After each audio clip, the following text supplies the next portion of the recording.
Welcome back to Allcarnews. My name is Justin and we are here with the 2024 Nissan Ariya here in the Platinum Plus E-Force all-wheel drive specification. This pretty much almost fully loaded Nissan Ariya comes in at around $56,000 as configured right here, and you're getting quite a lot for your money. But this new Nissan Ariya has quite a lot of shoes to fill in. It's technically sort of replacing the Nissan Leaf, which has been a staple of the Nissan lineup for over a decade now, and it's kind of set the benchmark for what we can expect for Nissan EVs, and the Ariya definitely exceeds them in every single way, especially in terms of its size, as it's a much larger vehicle. Though at this higher end price point for this top-end spec of the Ariya, can it really fulfill what some former Leaf customers are looking for? Well, we're going to dive into that in this video today, as well as how I've been living with the Ariya over this past week, how it's good on charging, how it drives, as well as a tour of this gorgeous exterior in one of the best modern EV interiors I think I've seen on the market right now, specifically in this segment. Let's go dive in. So what exactly is this Nissan Ariya based upon? Well, it's based upon the Nissan-Renault Alliance's CMF EV medium architecture, which has just been recently renamed AMP-R. And this platform is going to be underpinning a whole bunch of new EVs coming from both Nissan and Renault, and currently it's underpinning this Ariya as well as two Renault vehicles. Now, since it means it's under the CMF architecture nameplate, essentially what Volkswagen's MQB architecture is that underpins the Golf and hundreds of other vehicles, this is not necessarily a ground-up EV architecture, something like the Volkswagen Group's MEB architecture is, which underpins the ID.4. A little confusing, right? But I think we can find a little bit of a hint of that under this hood here. So if I go pop open the hood here, which you do have a latch, and there's a manual hood opening latch right there, there's no frunk. There's also a lot of stuff packaged and stuffed in here in terms of drivetrain equipment and everything. And I think this is likely due to this platform not necessarily being ground up as an EV, but it's definitely a good start, and they're still getting a lot of good things out of this. This particular Ariya has the E-Force all-wheel drive system, which is a really cool system that not only torque vectors front to rear, but side to side as well. And you definitely can notice it when you're going around a corner. It also has around 389 horsepower and over 440 pound-feet of torque. Of course, going to those all four wheels, and I believe it can particularly use those front wheels in certain situations to improve efficiency versus the rear motor. So there's a lot of fun trick things going on here. Now, range-wise, this is not the highest range Ariya that you can get. This one's coming in around 265 miles, and if you opt for the larger 20-inch wheels, that range is going to drop down around 10 miles. If you want a real long-range Ariya, you want to go with this larger 87 kilowatt-hour battery pack and front-wheel drive only, and then you're going to see figures jump to around or over 300 miles. You can also go for smaller battery packs with the Ariya with front-wheel drive or all-wheel drive, but range on those is definitely going to be reduced, though the other side of it is that it's going to cost a lot less. So the Ariya itself starts around $39,000, but this one is nearly $16,000 more than that initial starting price. Now, one of the areas where I really hope Nissan works on with the Ariya is its charging. Now, charging necessarily is not bad on this Ariya. You can see here on our passenger side front fender area here, we can open up our charging port door. We also have DC fast charging and regular AC charging capability with your J177 plug. So on our DC fast chargers, we're only going to see speeds up to around 130 kilowatts. This is significantly lower than a lot of different competitors, which can usually start around 150 kilowatts. And then if you go over to some of the Hyundai Kia vehicles with that 800 volt architecture, we're seeing numbers that can go shoot up to around almost 350 kilowatts in some certain scenarios. So definitely, I would like to see some improvements in this area from the Ariya, as well as the level 2 onboard charger is only around 7.2 kilowatts, which is kind of in line with plug-in hybrid vehicles, not necessarily EVs. Most EVs typically will see around 11 to 12 kilowatt onboard charger, and in some rare cases like GM's Ultium products, you can get up to like 19 kilowatts for that level 2 system. But nonetheless, it's okay. Nothing groundbreaking or outstanding here in this charging department.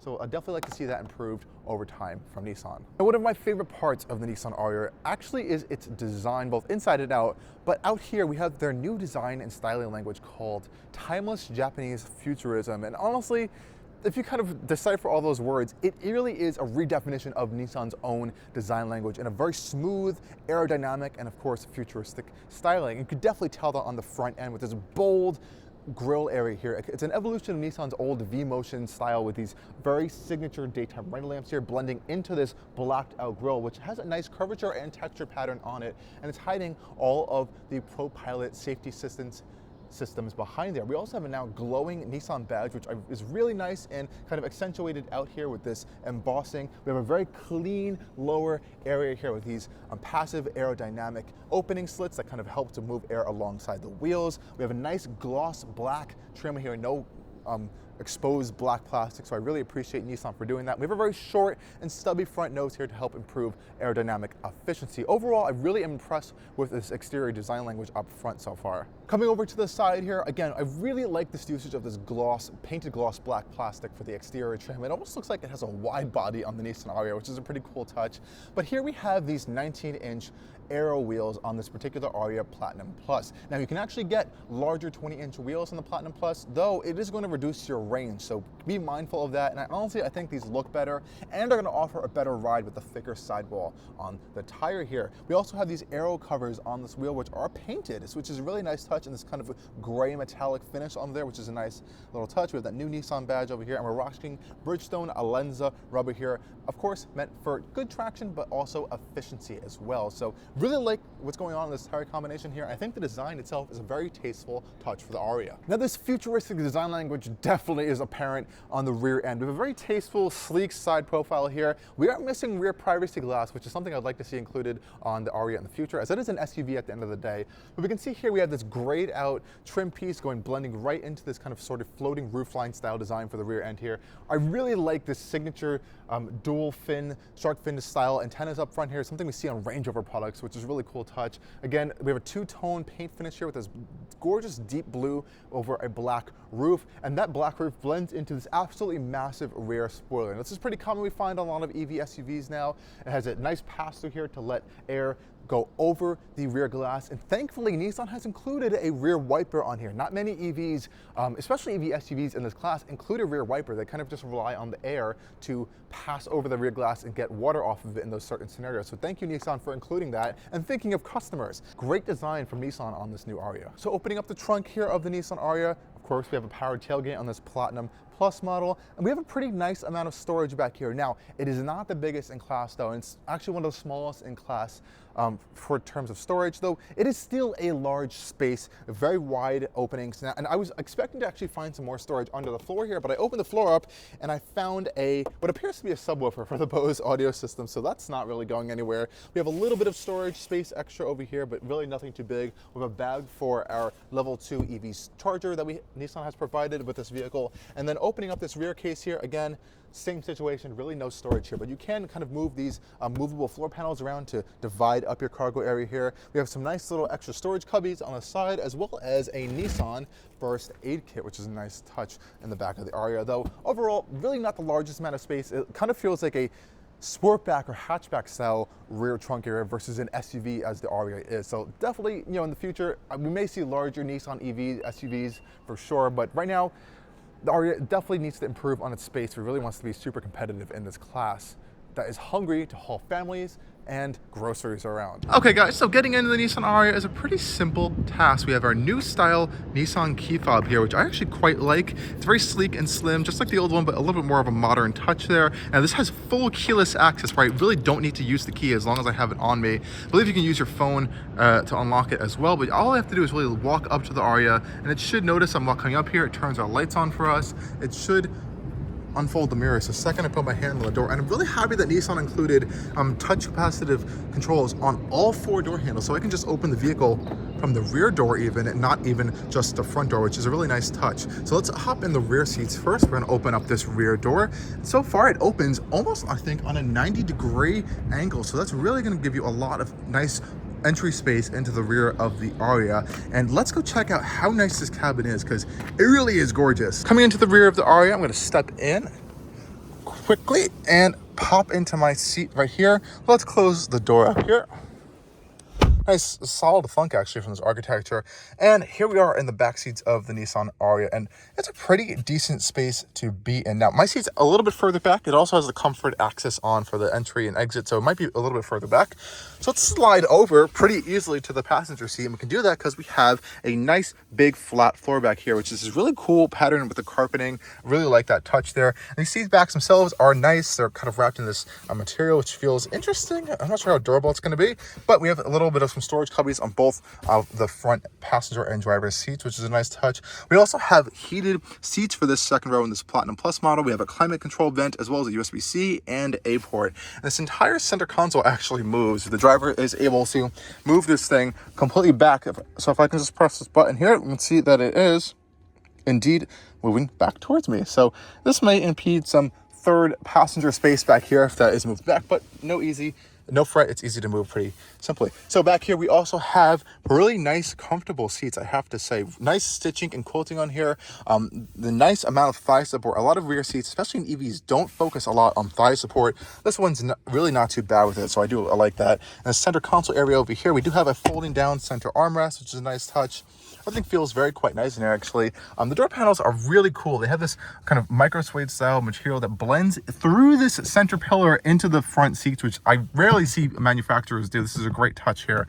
And it has a nice stitching on it. The rest of the door panel is a plastic, though. We have soft touch plastic up here, which is nice and squishy, but over here it's a little bit harder touch plastics, which I'm not too big of a fan of, especially where your arm is going to be resting. So the door is scalped just for that, though. We have this really cool openings here, this textured pattern here, which up front turns into ambient lighting, which is a nice touch. We also have cup holders as well on the side, and a nice soft padded armrest up here with one touch up and down window controls and a nice little storage cubby there. We also have a massive panoramic glass roof, which is closed at the moment, but I can guarantee you it is huge, and it definitely does help to open up this cabin. And as you can see, we have a pretty decent amount of headroom here. I actually have no complaints. We have nice sculpting out area here for your headspace, and I'm 6 feet tall and I have zero issues back here. So overall, very nice space back here in the Nissan Ariya, but we want to go check out that front end because it really is a fantastic place to be. Now let's hop in the front seats of the Nissan Ariya, and again, we have those same nice door panels here, thankfully with more comfortable materials, and you can also see a little bit of that ambient lighting illuminated over there, as well as on the floor, which I think it's believed to kind of mimic a Japanese lantern. Really cool stuff here, and everything in this interior illuminates at night, which is a really nice touch. These are Nissan's zero gravity style seats, which are actually quite comfortable. Again, nice stitching and quilting. I love this light blue hue on them as well. We also have a nice amount of power controls as well as for the passenger, so nice touch there. And you can also note the giant pass-through up front over here as well, so a lot of floor space in the Ariya to move around. But let's hop inside now. Pretty easy to step in. Nice solid door thunk, and here we are in the interior of this Nissan Ariya, and wow, it is really gorgeous here in this Platinum Plus specification. So let's power it on. We actually have a power switch that's pulsating right here on the dash, and let's start it up.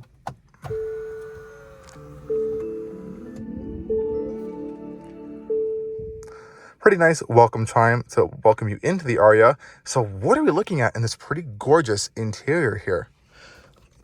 So up front is, well, essentially everything you see in here is the next generation of Nissan. And I think that's a very good thing if this is what we're getting. So we have this really nice new steering wheel design here from Nissan, and I love its application here in the Ariya. That nice micro suede material carries over to the dash as well. So really cool stuff here with these dual displays that are integrated into this one panel. We have a driver monitor up here as well. A nice whole bunch of physical controls on the left-hand side with a power steering stalk.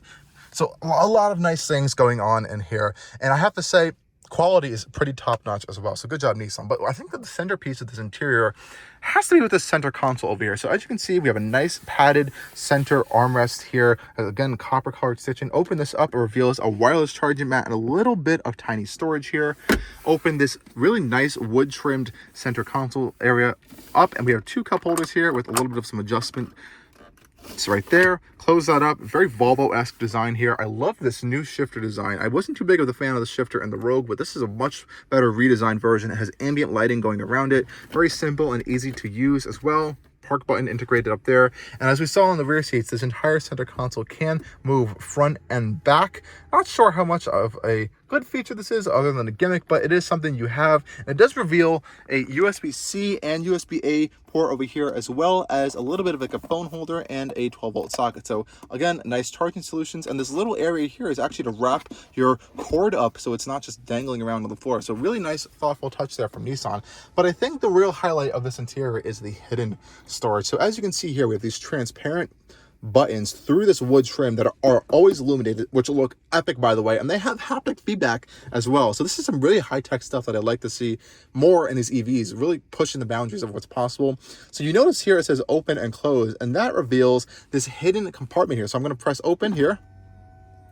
And here we have a hidden storage panel in the center console here, which is so cool. And it's a little bit of a tray on top if you want to just store stuff on top of it, or you can close it up. And it's a really deep storage cubby here. You can see I have my sunglasses hiding back here, as well as the sunglass case. It's a pretty big storage space, and you can just press the button there and it closes it up. And let me see if you guys can hear the haptic feedback on this button. I'm gonna be quiet for a second.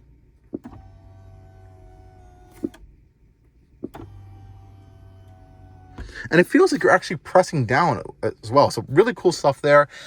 This also blends onto this wood trim on the dash as well. We have these haptic wood integrated buttons here for our climate controls, but thankfully there's a full climate control menu up here, which has a lot of stuff going on it. You can have driver only up front. You can also have heated and ventilated seats on this particular one for both the front driver and passenger, which is a wonderful touch, and a whole bunch of nice features, heated steering wheel, all that great stuff. So love to see this improvement on Nissan in their interior. And then we come to the infotainment system itself. This is running one of Nissan's later and most recent navigation systems. I believe the one in the Rogue is a little bit more recent because that was able to have Apple CarPlay maps up here, but not this particular model wasn't popping up. We have two kind of touch buttons here for our camera system, so we can quickly access this system here. It's an okay system. The camera quality is definitely better than the Rogue I was just in, but nothing too crazy here. We do have a whole bunch of nice views around the entire vehicle, which is nice. We do actually have automatic parking here, which makes a strange noise when you activate it, and you can change what directions you need to go in, kind of move spaces around. It's a little bit more complicated than some other automatic parking systems, but it does work.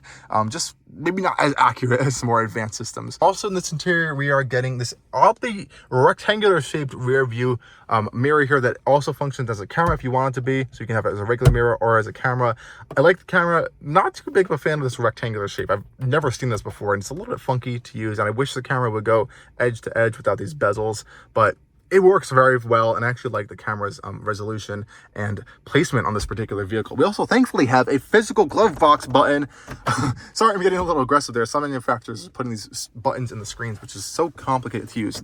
A nice, good button never hurts anyone. But this glove box is actually a lot bigger than it appears. I'm just gonna start digging things. It goes so far back over here. This entire manual is just shoved all the way in this back little storage cubby. So really don't have to worry about storage space in the Ariya, which some EVs actually have some problems with. Otherwise, that's pretty much a nice sum up of this interior. It's a really great space. I think probably one of the best interiors Nissan has designed so far. It's so good, you could slap Infiniti badges on it, and I honestly wouldn't really be able to tell the difference. Anyways, guys, let's go take this thing on a drive, because it's actually very comfortable and quiet to putt around town.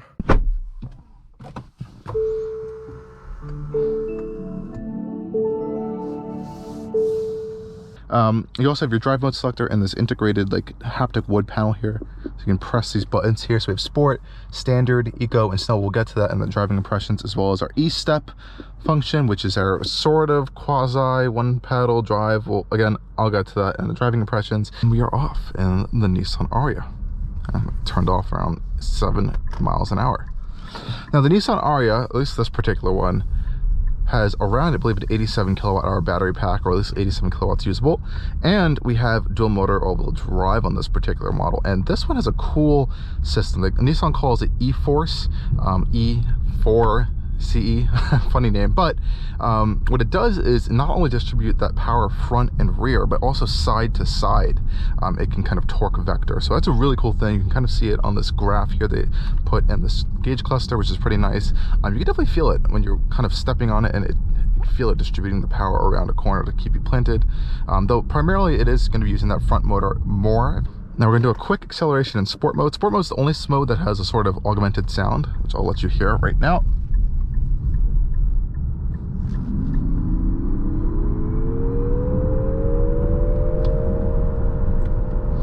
A little bit of a spooky sound there from the Ariya in sport mode. It almost sounds like something from the Jetsons, or kind of spaceship going through space. It's really interesting with sound, very subtle, and it kind of cascades around you, but that's the only drive mode that has a sound to it actually, or fake sound, and it's very subtle, so I actually quite like that. So how is the Ariya like to drive? Well, first impressions that I've noticed this week is the ride on this vehicle is fantastic. I think that might be one of the Ariya's like main impression points right there when you're driving it.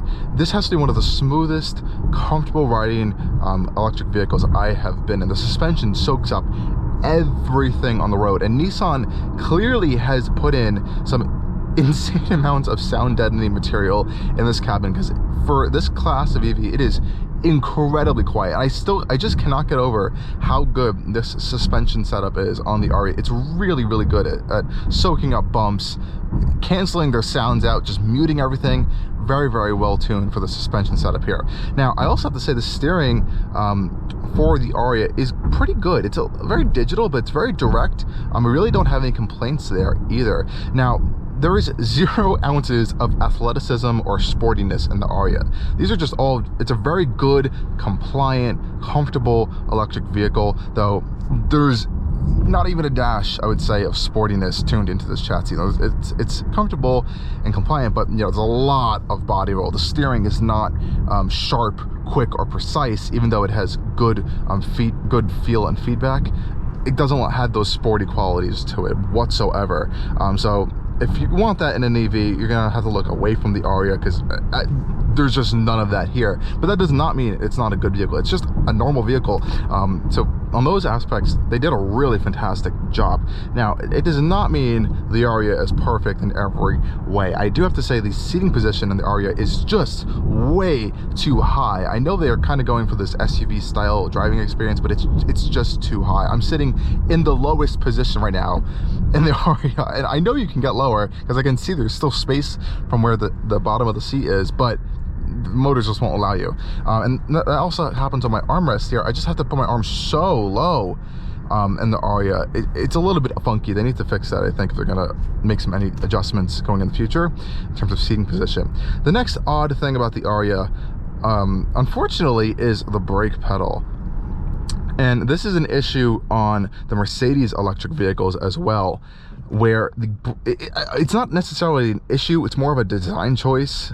I guess how Nissan and as well as Mercedes chose to use their regen braking systems, but the brake pedal moves, not while you're touching it, only when you're in this e-step mode here. And it's really hard to kind of show on camera, but the brake pedal is a blended brake pedal. And what that means is there's regen, brake, friction brake on that same pedal. So it's blending those two together, and I've been in a lot of EVs where that blending nature is really fantastic to the point where you never even notice it. This one, I've been driving it for a week now. I still honestly cannot get used to it. It's just so funky. As you can kind of see here, it's regen. Now we're on the friction brakes. But the brakes themselves don't feel super strong, and honestly not very confidence inspiring, and that regen isn't as aggressive, I think, as it should be. And there's no settings in here to really adjust the regen levels. What you could do is, let's say you're in a drive mode, you can pop this into B, which is the more blended braking drive style, where the regen is always going to be on regardless of the drive mode in the background. Well guys, here's the perfect chance to demonstrate Nissan's Propilot Assist 2.0 here in traffic, and it works on this particular stretch of highway. All you do is press the button here, activate it, and you're gonna see it's gonna turn blue, hopefully. Sometimes it won't even activate at lower speeds. It's green now, and it's blue. Okay, so now we're in the hands-free driving version of the Nissan's adaptive cruise system. Again, really good system. As you can see here, it's fully steering itself as long as I look forward. If I look away for even like a few seconds or something, it's gonna beep at me and say look forward. There we go, look forward. There we go. So it starts warning you to keep you safe. And you know, it's not recommending a lane change now, but the lane change is always ready to be activated, and it works really well and pretty flawlessly as well. So, and it's very good at watching other vehicles. I've been in some other vehicles that have this full kind of almost semi self-driving system, and it's not very safe, I'd like to say. And sometimes the lane change will actually only work at higher speeds, and it will require you to look and make sure you're checking the traffic. So it's a very safe system. Again, I always say these lane change systems in a lot of vehicles that have these kind of full self-driving or assisted full self-driving style systems are a little bit more of a gimmick. Same thing kind of applies here. It's pretty much every one of those systems are like that, but this one works pretty confidently and very well, and it's a good levels of alertness of when it's going to do it. It's going to tell you why it's doing it. So I like that there's a lot of feedback between the system and the driver, and that's the whole point of it. It's an assistance system. You're kind of working together and not just having the car fully drive itself without any actual help. Now, that really sums it up with Ariya. Again, it's a comfortable, pretty well sound insulated electric SUV. It has a lot of room inside, really cool style. If you get them at a pretty good price point, I think it's definitely something you should consider right now. I really like this interior. This is probably Nissan's best interior I have ever seen them make. Even honestly, other than this new QX80 that's come out of Infiniti, I think this might even be better than most of like the Infiniti interiors that are out right now. So really good stuff in here. And as always, stay tuned for more coming on Allcarnews. Cheers.